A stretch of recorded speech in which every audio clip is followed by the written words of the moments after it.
Imagine living your life after 50 and feeling energized and excited about your future. Welcome to the Women in the Middle podcast, the podcast for women who are ready to figure out what they want and create the life they deserve. Here's your host and master certified life coach, Suzy Rosenstein.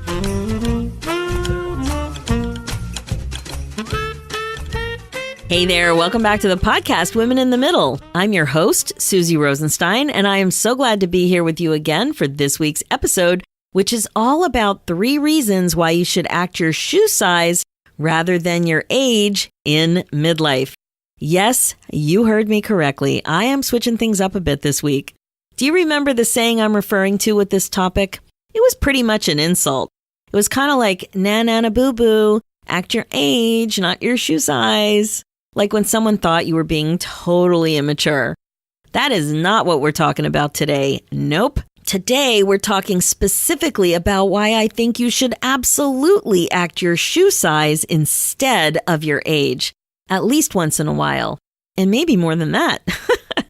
I have some pretty compelling reasons for you to think about too, so I can't wait to get going on this. But first, this episode is sponsored by something I'm really excited to tell you about as well. It's the upcoming Becoming Bold and Brave retreat in Toronto on July 12th to 14th. I would love to have you here in Toronto, Ontario, Canada, to make this part of your personal regret-proofing strategy in midlife. And here is why you need to be here, because it totally will not be the same without you.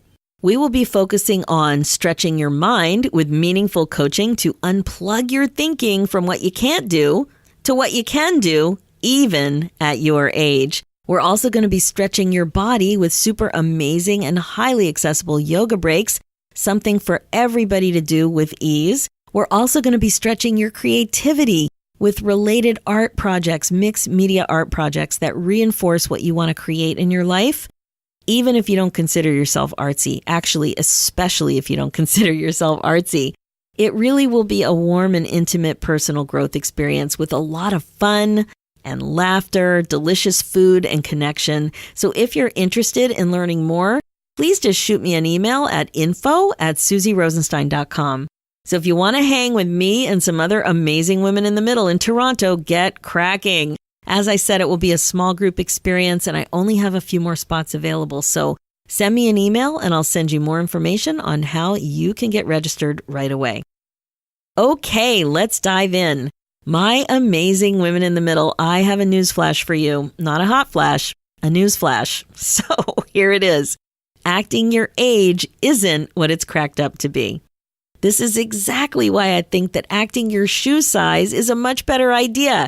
It's a great idea in midlife. So let's take a look at where this original saying comes from. Do you remember saying it? It was probably in a snarky finger-wagging type of way. So I consulted a website called the English Language and Usage Stack Exchange. It's a place where serious English language enthusiasts and professionals hang out. Apparently, it looked like a pretty cool website. So Google Books confirms a reference in 1967. An author named Barbara Schoen wrote a book called A Place and a Time. And here's the quote. "Why don't you act your age, not your shoe size?" said Paul. He made a disgusting face and ran out and slammed the door. End quote. So it's really criticism for acting childish. So stay with me here. Yes, I am definitely suggesting that you should act childish more often. Now notice I didn't say immature. I said childish, or maybe more accurately, childlike. Think about it. If you acted your shoe size, how old would you be acting? I would be 6.5, maybe 7, because all shoes don't come in half sizes. So I bet you would probably be about my shoe size too, my shoe size age. Maybe 6 to 10 years old, maybe 6 to 11, something like that. Now remember, age is a number, which means it's one of those neutral things in life that we assign a lot of meaning to, kind of like weight, kind of like how much you have in the bank. Now the reason you know it's neutral is because if you had a group of people all looking at the number, let's look at the weight, maybe 150 pounds on a scale, everyone would have a different thought about it. To some, 150 would be the most they've ever weighed. To others, the least they've ever weighed. Maybe someone was finally able to get pregnant after years of trying, So that's even another meaning about weight gain. You get what I mean. Same with money. Let's look at a bank statement. Let's imagine we're a group of people all looking at a bank statement for your retirement savings. You have $100,000. To some, that's amazing. To others, not so much. And to another person who just lost $100,000 in the stock market and only has that much left, still something different. It's totally the same thing with age. I bet you've seen it too with some of your friends. Some people freak about turning 50.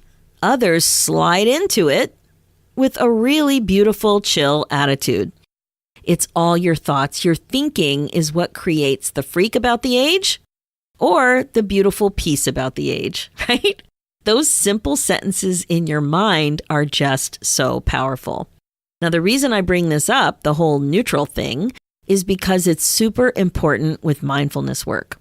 Understanding what is factual in your life versus what is subjective is perhaps the key to the universe.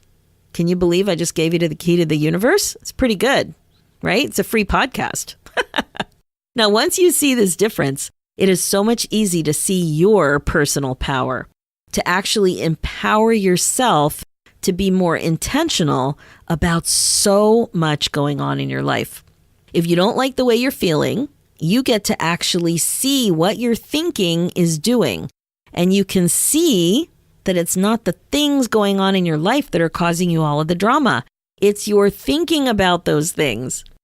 Okay, so this is the wind up to why I think you should act your shoe size rather than your age, at least sometimes. So let's take a look at what we make shoe size mean, your shoe size age. So imagine my age. Imagine I'm 7 years old with my shoe size. And what comes up for you with the 7-year-old? Probably silly, probably acting playful, full of imagination, curiosity, being present, being able to play games, not worrying about time. Right? Would you agree? Now, for me, I just had a little flashback to when I was 7. And for me, it also means like a really bad haircut. Oh my God. My grade 2 haircut was brutal. So bad. And my school picture from grade 2, also brutal. I had like a big frown. Anyway, I also remember that was about the time that I learned to read to myself, 7 or 8 years old. And I started to appreciate how amazing that was too. Anyway, good times, right? When you think about it this way. Okay, now think about what being 50 typically means. How do you act when you're 50? Typically, older, maybe wiser, maybe thinking about transitions or adjusting to transitions. Illnesses are a big deal at this age to you, to people you love. Your changing body, responsibility, being very aware of time and running out of time. And of course, feeling busy, being distracted. See what I mean? Acting like your shoe size seems way better than acting your age. Let's go even deeper with some of the things you think about and the feelings that you feel when you're about 7 years old. Let's start with curiosity. So lots of studies show that life is actually better when you're curious. The definition of curiosity is a strong desire to know or learn something, an unusual or interesting object or fact. So curiosity can really affect how you respond or react to transitions, unfamiliar circumstances, change, all kinds of things like that going on.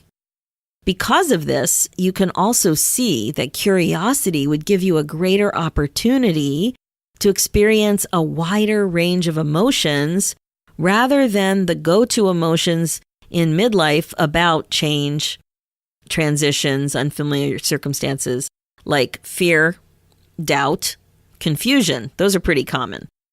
And they're just so typical for us in these types of situations. Much more of a chance to actually experience joy and happiness when you are curious. When you're curious or interested in something, you can actually learn faster. There are studies that show this. There's also a link between curiosity and happiness or finding meaning in your life. So think about it. The more curious you are, the more likely you are to search for answers, to ask a lot of questions, to look for opportunities for ways to be fulfilled, for ways to feel more satisfied. If you're curious, you really ask more questions. The other cool thing about curiosity is that curiosity is a feeling. Remember, thoughts create feelings. So you can choose to be curious and decide to think thoughts on purpose that help you remember to do this. For example, even a thought like this: I want to slow down and be more curious. That kind of a thought can actually help you be more curious. Or this one: it's fun to be more curious and ask more questions.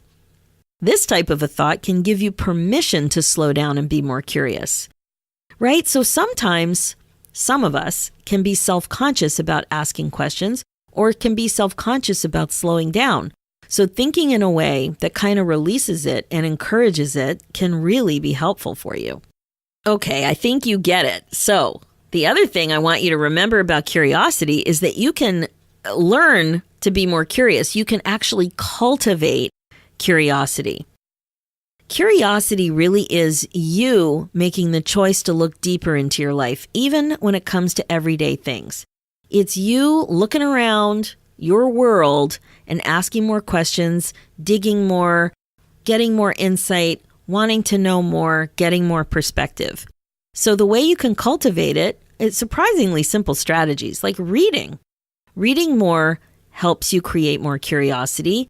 Asking more questions helps. So getting into the mode, the mindset, the comfort of actually doing that. Not allowing yourself to stay bored or stagnant because of fear, right? Really pushing yourself out of that, really coaching yourself, asking more questions about why you're feeling fear, and just not allowing yourself to stay bored. That helps. And of course, baby steps help. Baby steps always help. So back to that 7-year-old mindset. Let's look at the second reason why I think that we should be acting our shoe size. So first we looked at curiosity. Now we're going to look at how silly and playful you were. When you think about being your actual midlife age, ask yourself how silly and playful you feel on a regular basis. So however old you are, 45, 50, 55, younger, older, it doesn't matter. Just ask yourself how silly and playful you feel on a regular basis versus when you were 7, that 7-year-old mindset, or whatever your shoe size is. And look at that difference. Maybe you're a special unicorn, but I highly doubt that you laugh and goof around as much now as you did when you were younger. Now, I'm pretty sure you've heard something in the news or in magazines or something about how important laughter can be in your life. Laughter can actually lower blood pressure and can decrease stress hormones. It can relax your body and you can feel the effects for up to 45 minutes after a good hearty crack up. It can even help with negative emotions. You're not going to believe this, but laughing for 10 to 15 minutes a day can even help you lose weight. Now, that much laughing will burn 40 calories approximately.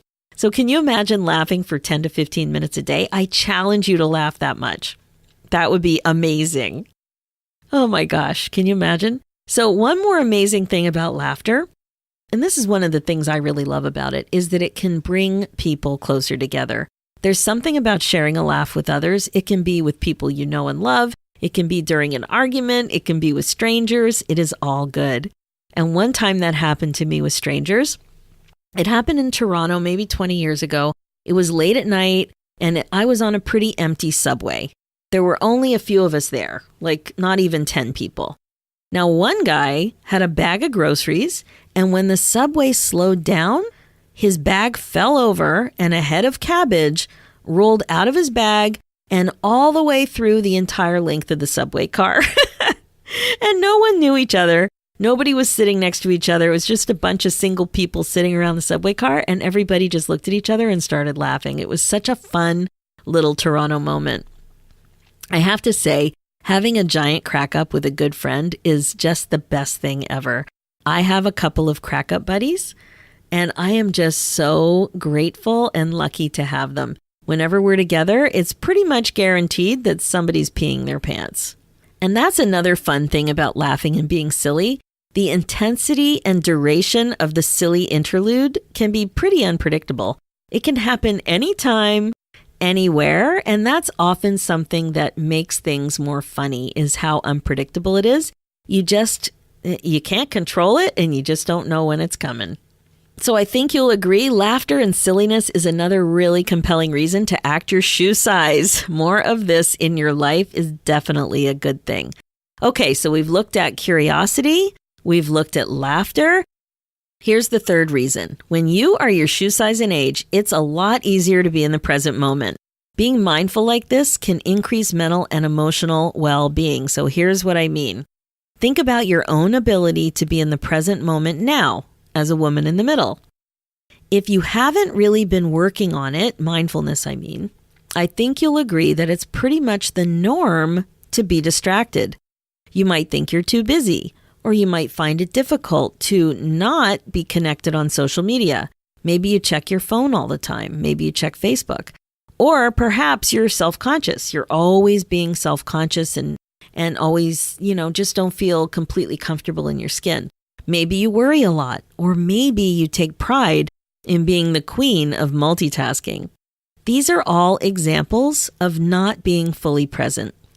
I learned this lesson while doing push-ups, of all things. So I was in this book club with the author of the book called The Practicing Mind. His name is Thomas Sterner. We had to pick a new skill to learn and then watch ourselves learn it. I decided to practice doing 10 push-ups a day.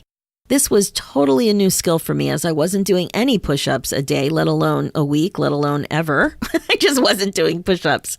So when I first started, I found it difficult to do the push-ups and also difficult to even remember that I was supposed to be doing the push-ups.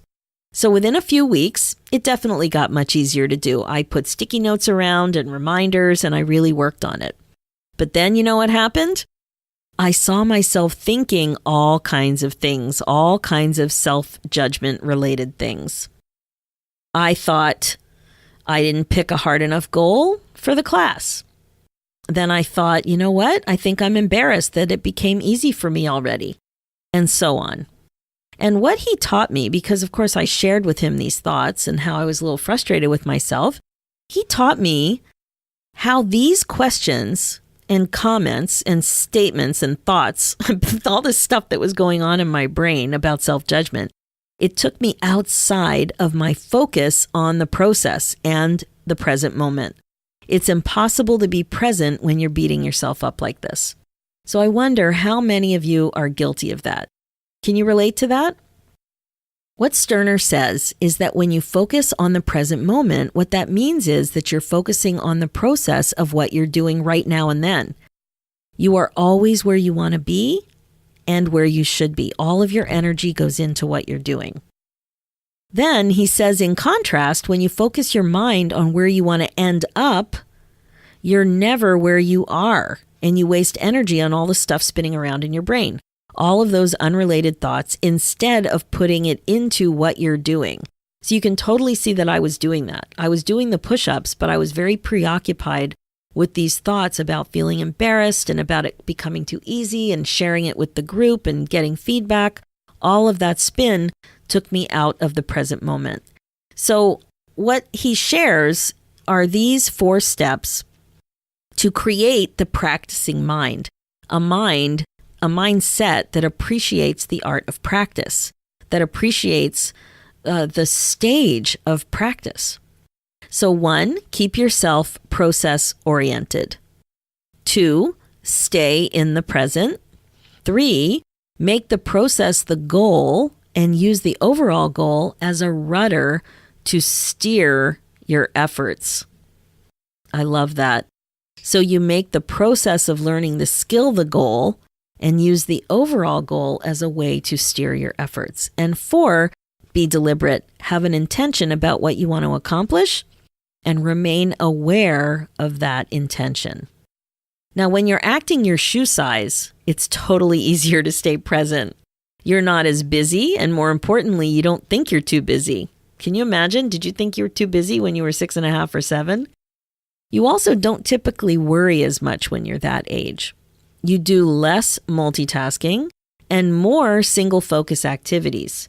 Now, I know kids today have access to social media and electronics and phones and stuff, but it's really different when you're acting your age. Like, you remember, like, I used to play, maybe not at 7, but I used to play Monopoly for like 4 hours. I used to color. I discovered those smelly markers when I was around 7 or 8, and I had this big flip chart paper, and I would just spend hours and hours drawing. So I wasn't drawing and reading and checking my phone and listening to music. Like, I wasn't doing all of those things together. I was doing a single focus activity. When you're younger, it's just much easier to do that. You don't feel like you should be doing all these other things. Again, I'm making broad sweeping generalizations to make a point. There's typically more mind drama, more negative spin, more multitasking when you are acting your age, more ability to be naturally present when you act your shoe size, more seriousness when you act your age, more laughter and silliness when you act your shoe size, more of a focus of ticking things off your list and being efficient when you're acting your age, more curiosity and more asking questions when you act more youthful and act your shoe size. So there you have it, my friend. What I think are 3 compelling reasons to shake things up a little bit and consider opening yourself up to a more youthful approach to life. Acting your shoe size may be just what you need to unstick yourself and bust out of your midlife funk. That's it for this episode. I love the idea that acting more youthful doesn't have to mean being more immature. That acting more youthful is in your control because it has to do with your thinking, that you can think what you want to create the feelings you want to feel. How great is that? That's my story, and I'm sticking to it. I've got some more amazing tips for you too. There's a free copy of my ebook, 9 Secrets to Get Unstuck in Your 50s, just waiting for you with your name on it. So just head over to www.suzyrosenstein.com/9 secrets. That's NINE secrets, and grab your copy. As your midlife coach, it's totally my pleasure to help you get going. These 9 secrets will help you create an exciting future based on what you want, instead of making decisions based on fear and what you think you've run out of time to do. The bottom line is I help women get excited about their lives again, pure and simple. Change can be scary, and I'm here for you. I'm here to help you figure out what your thoughts are. What is getting in your way? How can you move forward with a big fat smile on your face? How about that? I'm excited to hear about what you do with all of this helpful information and what life is like when you start acting your shoe size. Make sure to send me an email at info@suzyrosenstein.com. Check out the show notes with more information and links at www.suzyrosenstein.com. Also, remember to check out my free Facebook group, the Women in the Middle Community, at www.facebook.com/groups/Women in the Middle Community. It is for women just like you. And finally, if you like what you've heard on today's episode, just head over to the Women in the Middle podcast on iTunes, and if you feel so inclined, leave me a review or even write a few kind words. It is greatly appreciated, and it definitely helps more women in the middle find the podcast and get in on this goodness. Let's do this, ladies, one bold, brave, and curious thought at a time. Thanks so much for listening.